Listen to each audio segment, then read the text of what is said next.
Hey, what's up, everyone? Welcome back to the Day in the Life of podcast. It's Eve and Payden, and we're so excited today. We've wrapped up our first 21 days. So exciting. You all are probably really close, if not finished with us as well. Today we're kind of talking a little bit about, our new list and what we want to add and get, or change, I guess we could say, because we're going to add and take away some things. It was kind of funny this last week. We had just talked about rest, and then I got sick. You could probably still hear it in my voice.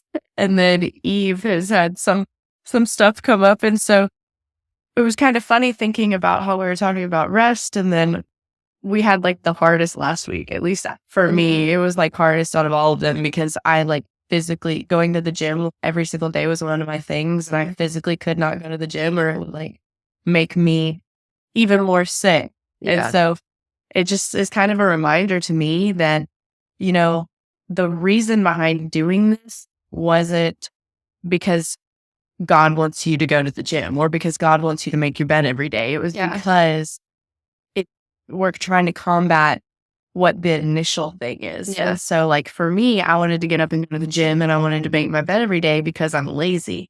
And so it's not being sick for a week doesn't make me like it's not bad that I didn't do things because it wasn't affecting like my character that I was trying to develop because it's just we're trying to get over the bad habits and make new habits. And so if something's physically stopping you, then that's completely different than just being lazy and not wanting to do it. But I still found myself like being so embarrassed. Like I was like, I'm trying to do this thing for 21 days and I can't even do it because now I'm sick and I can't go to the gym. And I'm like, I can't. Like, I was like, I feel like a liar because I didn't go to the gym, but I physically couldn't go to the gym. And so it like, I didn't even fully know that I felt that way until I was watching a sermon. And he said that God can't heal what you're trying to hide. Mm-hmm. And it really stuck out to me because I realized that often we're sitting here and we're fighting with ourselves about these types of things. We're worried about how other people are going to see us. Or we're worried about letting other people down. But those are the things that you're supposed to get to God. Those exact things that you don't want to tell God or that you are scared of other people knowing are exactly what he needs to work on in your life. Exactly. I think that's a really good point. And how we talked about this like last week, you can celebrate your accomplishments. So it's kind of like when you hit that bump in the road, you're like, oh, well, what now what? Mm-hmm. But I think that's really important that you do kind of give it to God, with your whole heart, because he can give you, a peace that makes no sense. Right. And he can give you that motivation in a way that you can, reroute, not necessarily that you just, like if you're physically unable to do those things, you can think of an alternate thing to kind of combat the laziness. Yeah, because the issue that you're attacking. It's not that my life's just going to be so much different if I make my bed every day. It's about the why am I trying to make my bed every day? Yeah, and I think too, I've struggled with like trying to find another thing to combat with instead. I'm like, oh well, guess I'm not doing it today. And kind of like in a way that is very lazy of me because like if I physically can't do something, then I kind of give myself a way out, which is not good. And so I really liked your point that you brought up, like just, finding a different way and kind of battling with yourself rather than, I think I've also had to realize like who I am throughout the day. Mm-hmm. Like in the mornings, if I have more time, it's like, help your future self, right? Like do it now so that you don't have to worry about doing it later because while your mind's on it, you can go ahead and get it done. But if I'm like, no, I'm not going to do it right now. I'm going to just do it later. You're going to forget that it's even a thing. That's the point of making the habit. So it worked best for me when I would do things first thing in the morning. And then I would come home after work and I wouldn't have to worry about it rather than like, there was one day that I was like, I just said that I would make my bed. I didn't say I would make my bed before I left. Yeah. I just have to actually make my bed. Yeah. But it's like, Payden, that defeats the entire purpose. Yeah. because you're being lazy. You're not wanting to get up out of bed early enough to make your bed. Yeah. And that was what we were trying to combat. And I did the same thing this week too with working out. And I ended up missing 2 days because I just didn't want to get up. Yeah. And Friday rolled around and I hurt my back and pulled a muscle. And so I didn't work out on Sunday either. So it was kind of like, oh, well, you missed one day. And then now something you couldn't help happen Yeah. and you're missing it all. Yeah. And so I think, we really have to learn to, combat those hard decisions. Be offensive. Yeah. And we gotta be of the offense and the defense because if we're not, we're gonna give in. Yeah. And it's so conflicting because like we're battling our flesh, but we do it every day. And I think we have to ask for grace a lot of the time because we beat ourselves up about it. At least I do. And I'm like, why did I even do that? And the next morning I'm sitting in bed, like thinking my life over again, like, oh, do I really have to get up? Yeah. But I don't want to feel the same way that I did yesterday. So that's kind of like a little motivator and push, I guess. And then it's like what we talked about before, where it's like, once you say no once, it's so much easier to be like, well, I already didn't do it. So it doesn't really matter. Yeah. But it was kind of a crazy morning because I was watching sermons and that had happened where it was somebody saying that God can't heal what you hide. And I was like, that's so true. And like automatically in my head, God's like, yeah, you know what your problem is. And I was like, my problem. And then I start thinking about it and I realized that I am very, like, I don't give grace to other people. I like have very high standards and I think that people are dumb if they don't do things the way that I do them. Or I automatically think that people are like out to get me or like, I think all of these things. And then the next sermon that I watched was Crosspoint's sermon from Sunday. And it's all about giving people grace. And I was like, what is the coincidence of the two things that I watched back to back being exactly None. Oh my goodness. But I wanted to read this parable of the unmerciful servant. And this is like what Crosspoint's entire sermon is on. Yeah. If you guys want to watch that. And it is in Matthew 21. And it says, then Peter came to Jesus and asked, Lord, how many times shall I forgive my brother or sister who sins against me? Up to 7 times? And he was explaining that like, he was thinking that 7 times was like so many. Yeah. And so Jesus answered and he said, I tell you, not 7 times, but 77 times. Therefore, the kingdom of heaven is like a king who wanted to settle accounts with his servants. As he began the settlement, a man who owed him 10,000 bags of gold. And he also explained that the bags of gold was the equivalent to, was it 200 million? It was either 2 or 200 million worth of like dollars nowadays. So he brought 10,000 bags of gold. And since he was not able to pay, the master ordered that he and his wife and children and all that he had be sold to repay the debt. At this, the servant fell on his knees before him. Be patient with me, he begged, and I will pay back everything. The servant's master took pity on him, canceled the debt, and let him go. But when the servant went out, he found one of his fellow servants who owed him 100 silver coins. He grabbed him and began to choke him. Pay back what you owe me, he demanded. So this same guy that just had $200 million worth of debt forgiven immediately goes outside, sees Joe on the street and is like, you owe me money. And it's almost, is that like 10 times less? 100 It was silver like coin? I think he compared it to $20 in the sermon. Yeah. It was like $20 compared to the 200 million. So it was guy like he's been forgiven before. So much less. And he says, his fellow servant fell to his knees and begged him, be patient with me, I will pay you back.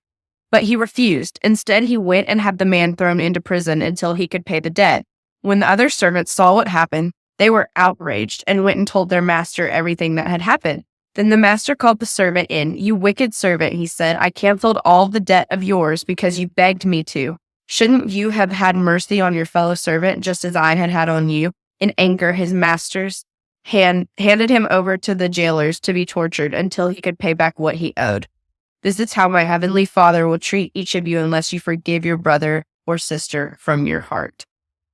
And that just really stuck out because we automatically, whether it's another person, like if I wrong Eve, I expect Eve to forgive me because it's like I'm the main character. Like this is my life. Eve's supposed to forgive me because it wasn't really that bad or I had an excuse.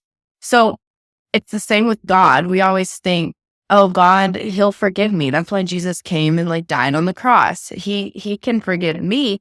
But then when somebody does something to you, you just cannot even know. You're like, no way am I going to forgive you. This is everything you did. I kind of thought about it like in a different way. Like we hold other people to such a high standard. Yeah. And we don't hold ourselves to the same standard. And we also kind of have to think too, in that case, you know, the rich man is God. He forgives our sins like abundantly. There's never enough grace that he offers. But when we're wronged, we want to like seek revenge and we're like, well, she deserved that because she did that to me. And no, I can't forgive her because whatever it is. But we just hold ourselves to a way higher standard than we expect people than we hold ourselves. It also really like got me out like $200 million. Like that is a lot of money. And it wasn't even like it was like one of his best friends or like a family member. Like it was his servant that owed him that and he had mercy on him.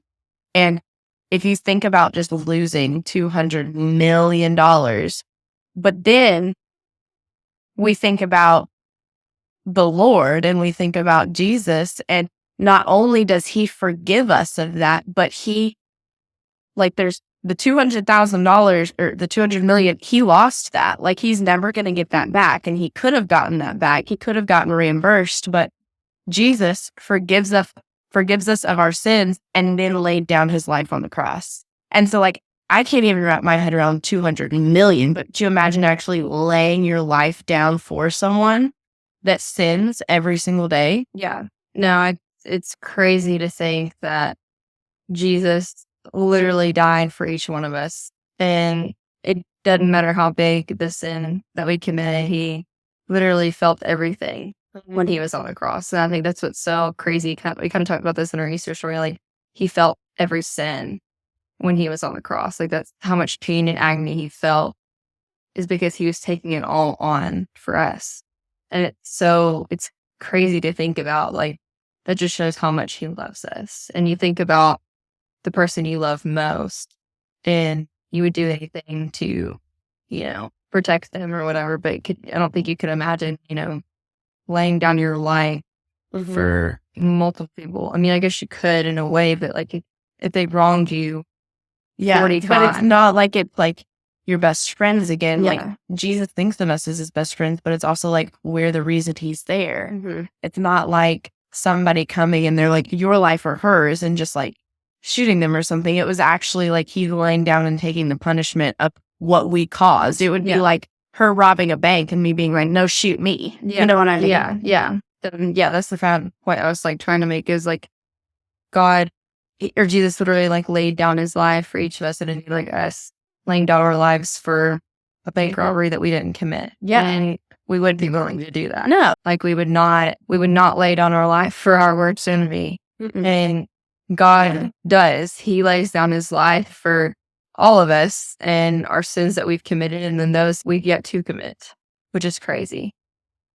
When I started thinking about like how I think about people and how sometimes if they don't do exactly what I'm doing or if they've like wronged me in the past and I think that it was like dumb what they did or like we instantly go and we trash talk people and we're like, listen to what they, and it could be like the smallest inconvenience. Like I swear someone can email me the wrong way at work and I'm like, listen to this, listen to what they said. Oh yeah. Can you believe she had that attitude and she did this? And I just wanted to read this for you guys because it's literally in the section of murder. And Jesus says, you have heard that it was said to the people long ago, you shall not murder, and anyone who murders will be subject to judgment. But I tell you that anyone who is angry with a brother or sister will be subject to judgment. Again, anyone who says to his brother or sister, Rafka is answerable to court, and anyone who says, "You fool," will be in danger of the fire of hell. And that just really stuck out to me because I remembered all the times that I've been like, they're dumb. Like, that's stupid. Why do you think that? I never thought that that would have been the equivalent to murdering somebody. Yeah. Because we do that all the time. We're like, oh, stop being dumb. But like, it's not just like it's the word fool. It's the intention behind it. It's saying that someone's not smart. They're not wise. Yeah. It's like anything that's calling someone that is terrible. Yeah. My mom used to tell some of your kids, like, you have bad words, and then you have things that you would say, like, not saying the bad word, but you would like make a word that had the same intent. Yeah, it's just as bad. Yes. Mom was like, even though you're not saying the bad word, quote unquote, it's still a bad word because the intention behind it. Yeah. So like, even though it may not be a huge sin in our eyes, it's still a huge sin to God because it's the same. Like, it's the same in his eyes, and no sin is greater than the other. And I think that's why like grace is so important. Even though you may be really hurt and upset, I think praying and asking, to God to give you grace so you can forgive them is so huge, because we expect to be forgiven from God. So why can't we forgive other people? Yeah. It's just so crazy about everything. Yeah, it is. It is insane to like just know that you had someone that literally paid it all for you.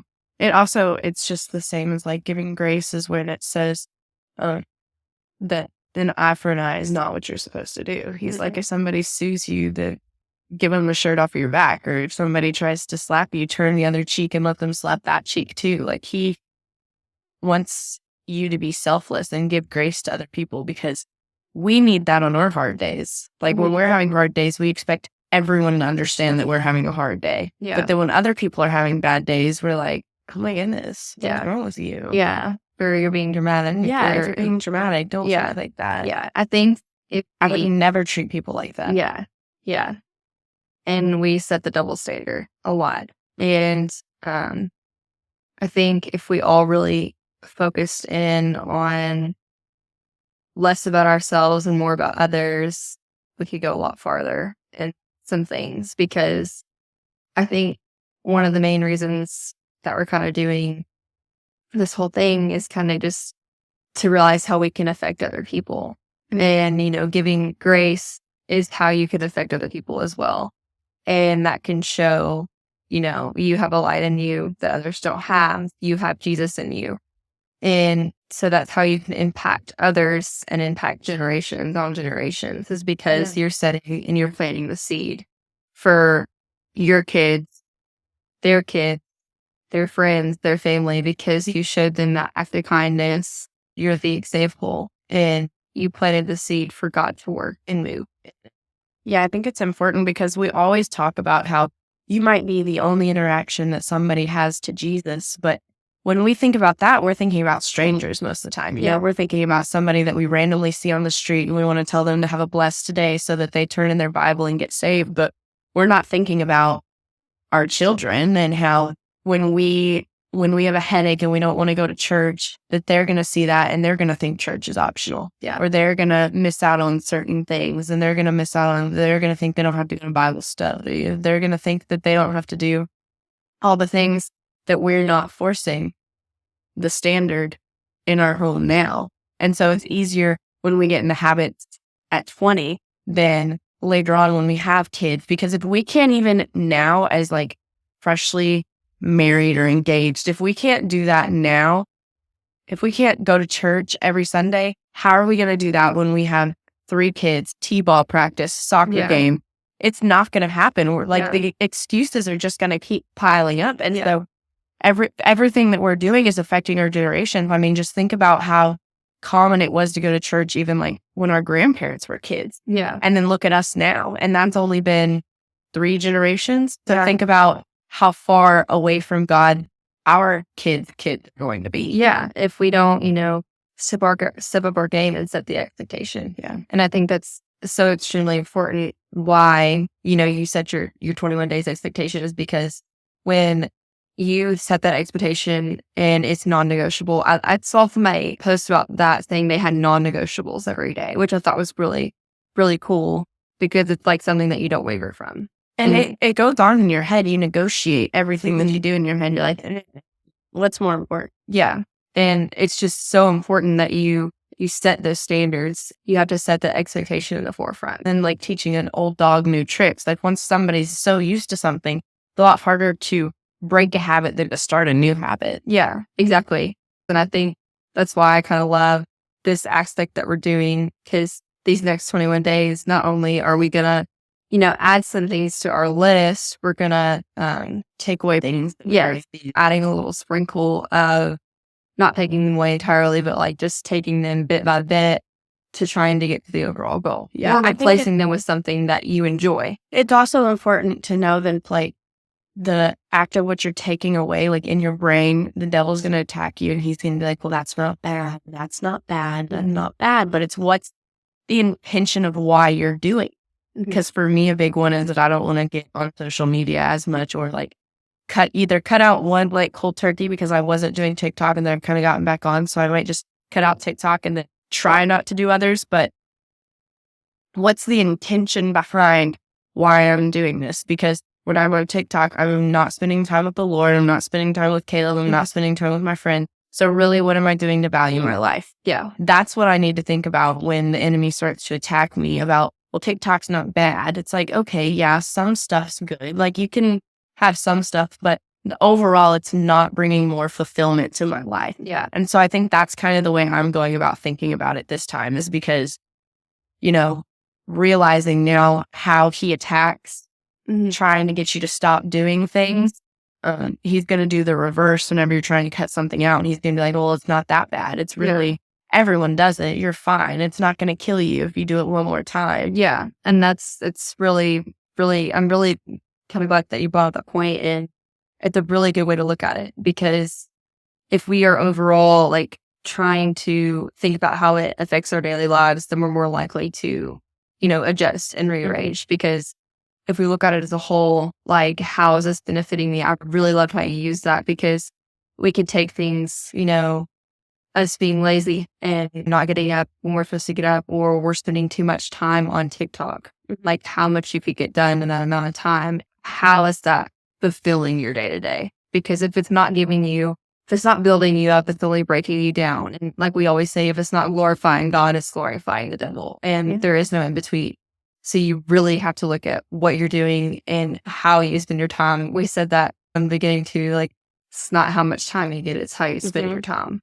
And so that's really something that we're going to have to look at in this coming week. I haven't fully completed my list of what I want to add and adjust on.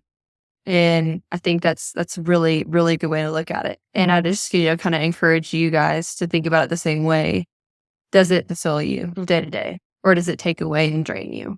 Yeah, I think it's also so good to compare even that, if we take that to the generational thing, because I've seen so much stuff lately on how, like, on average, I think this was for America. So it was saying that parents only spend on average 30 minutes with their kids every day. That's after like bathing, homework, all the stuff. So you really only get 30 minutes to actually impact your kid's life.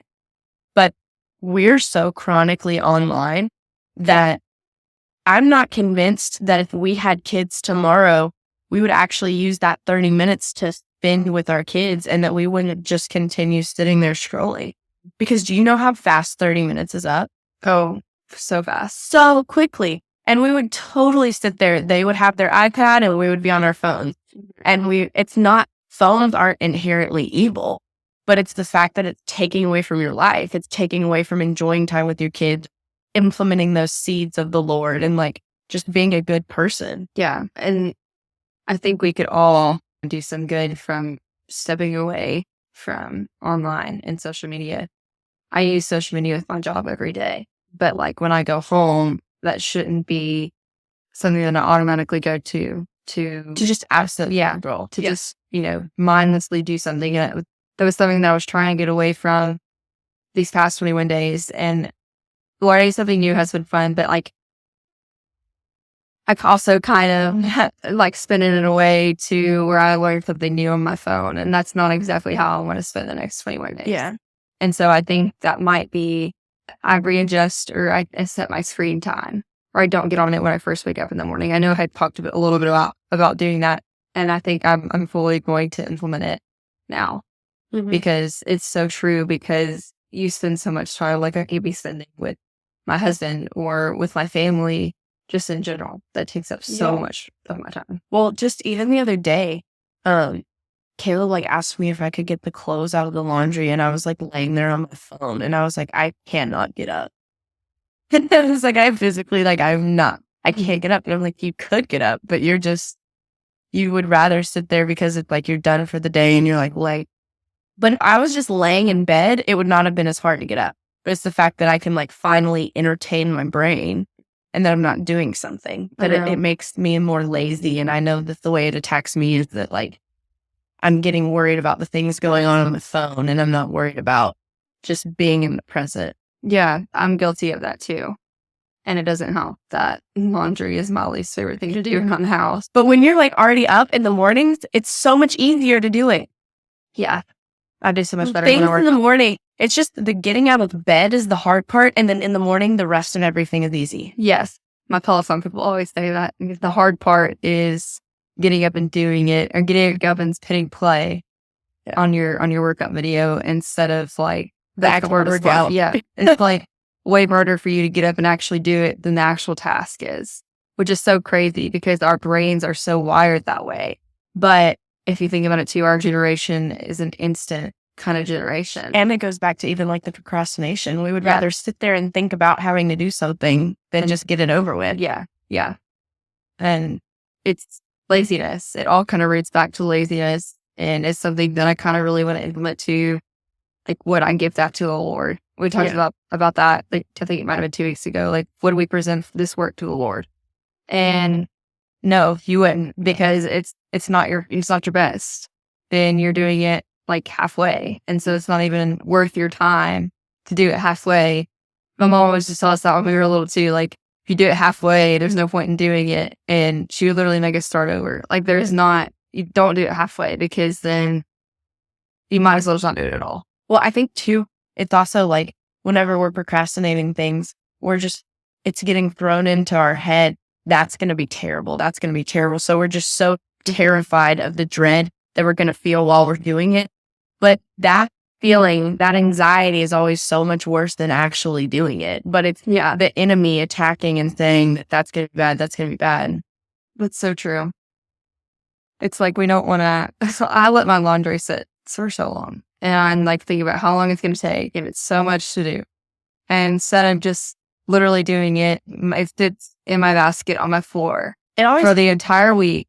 And so my room is destroyed, and I need to clean up. And then it ends up being more, like we talked about, instead of just doing it right off the bat. But I swear, like, one load of laundry, you actually start hanging it, and it's not really any clothes. Like, it's barely any clothes. Yeah, I know. Tater does his laundry once a week, and I think I need to start doing that instead of letting it pile up. Even once a week can be a lot, though. It is. Between me and Caleb. But I also have the note to not let bitterness grow. So I feel like that's kind of with people. Like, it goes back to what we were talking about, where if you're looking for the bad things, you're only going to see the bad things. True. And so if you're looking for the bad in people or in what we're doing, if we're like, oh, that's so hard to get up, and we just keep thinking about how hard everything is, it's only going to get harder. Because once you're giving things an inch, the enemy takes a mile. And so I think it's good to remember that not only are we just dealing with our own sinful nature and our own laziness, but we can't forget about the fact that the enemy's attacking us constantly. And so we can't just blame ourselves, because it's like double hard, especially when you're doing things for the Lord. Like, if I just didn't want to be on TikTok, Satan's not going to be as worried about it as me being like, I'm going to do this so that my family's more of a family unit, and so that I actually get up and go to church on Sunday. He's going to attack that so much harder than somebody that is just preoccupied with something else. And that's why they're not on their phone. Yeah. And like we always say too, he's a distractioner. Like, he wants you to be distracted. And so the next 21 days, I think I'm really going to start living what's at a distraction in my life and cutting it out instead of, and try to refocus it on something else. And kind of like look at things more positively, because I know these past 21 days too, it's kind of been hard for me not dread, but like, it's lazy of me. And I'm like, oh, like I have to do this. Like, instead, think about how it can benefit me and benefit my spouse and benefit my time and benefit the Lord. Like, how is this decision I'm about to make going to impact my rest of my day, rest of my life, rest of my year, whatever it is, instead of just dreading it and being like, this is going to be so hard. In the mornings too, I've tried to think about, because I feel like I am very bad about at night not wanting to go to bed because I don't want the day to restart. Like, I don't want to have to get up and go to work again. And so I try to delay, and I try to sit there, and I try to just keep my mind busy so that I won't go to bed, and so that I'll get to have more of like, my time is my time. But there's nothing to do at 11 o'clock besides be on your phone. Yeah. And so if you're getting up early, then I'm trying to think about it as far as like, well, if I go to bed earlier, then I'll get to start my new day. Like, I can go to the gym. I can do all these things. I can go ahead and start my day. Yeah. And so if you start adding, that's what's been helpful for waking up early, is that I'm not just waking up early and then like putting all on my makeup and getting ready for work. I'm waking up early so that I can spend time with God, so that I can watch whatever I want to watch, so that I can like listen, or I can read, I can do what I want to do before I go into work. I can make my bed, I can reset my house, and that makes your coming home so much better. Yeah. Because everything's already done. You've already checked off your list of things that you wanted to do. You've spent time with the Lord that morning. You've had enough time to eat breakfast. Like, you've had enough time to do everything. Yeah, I love that. And I think that's something that I'm going to start. I do like my quiet time at night, and I think I really want to start doing it in the morning, because I forget at night. Like, it's late, I'm tired, I'm going to bed. Yeah. But in the morning, it's like so much more peaceful. And yeah. I think this next few days, I'm going to really focus on waking up earlier and doing things in the morning, because you're so right. Like, if you start the morning off fresh, and your mind is going to be fresh, if you go to bed early, you're going to be positive. I know every time I wake up early, I always feel so much better throughout the day. Feel too, like, when I'm doing my Bible study in the morning, I just want to keep going. Mm-hmm. But when I do it at night, I read like one verse, and I'm like, well, I read my Bible. Yeah. Time for bed. And then I go to sleep. Yeah. So I'm getting so much more out of it in the mornings than I do at night, because at night I'm just trying to rush through it so that I can go to bed. Right. But then in the mornings, it's like you rush through it and then you get back on your phone. Yeah. Yeah. But in the mornings, it's so much more calming to just sit there and just read the Bible till I have to finally walk out the door to go to work. Yeah. Yeah. I really like that. And definitely, I think I'm going to implement it, because it's just going to be so much better. And I also like how you said we take that 30 minutes at the night for ourselves, quote unquote, but it's on our phone. Mm-hmm. I was talking to Mom the other day, and she has like, I think, 4 kids, maybe something like that. And they're busy, they do fall or whatever. And she said like this summer that she stayed up so late on her phone because she feels like that's the only time for her. Mm-hmm. But she feels so miserable the next day, and she sleeps so late because she felt like that's the only time she can get, because she keeps staying up so late. And I feel like that's just, it's so centered around our phone, and that's what we take as me time, when me time should literally be in our Bibles with the Lord instead of on our phone. And that shouldn't be the relaxing thing that we go to. Or for me, like, I'll still be on my phone, but I'll be listening to a podcast, or I'll be watching YouTube, so that I'm at least learning something rather than just scrolling on my phone. Like, I've literally found this YouTube channel, and I was watching people like go be Amish for a week. Like I'm like, but you're learning something rather than seeing who kissed who on TikTok. Yeah. And so it's also just such like quick gratification on TikTok, because if something's too slow or too boring, like, I know it would just like, if if something was too long and I started to read it and it got an ounce boring, I'd be like, and like I would freak out and need it to just go. Like I would just need it to be done. But actually sitting there and watching an hour-long video about something that you didn't even know you were interested in until it started playing, and then you're like, wait, what did they do to those tomatoes? Yeah. Like stuff like that. It just, it's so much more beneficial, and it's making you smarter rather than just following pop culture. Yeah. And I think that's why we like TikTok so much, is because it's 15 second. And we can't have 15 second for us to see gratification. Like I think that's why probably this challenge is so hard for us, is because we want to see a fix in 24 hours. Yeah. And that's not what it is. And I think that we've got to pour in time and effort into what we want to see change, because it's not going to get fixed overnight. It's not going to get fixed in 10 seconds like we want it to. And we're really going to have to rewire our brains as a generation to not be so instant gratification, fix it now, because that's not how the reward works, even though we want it to.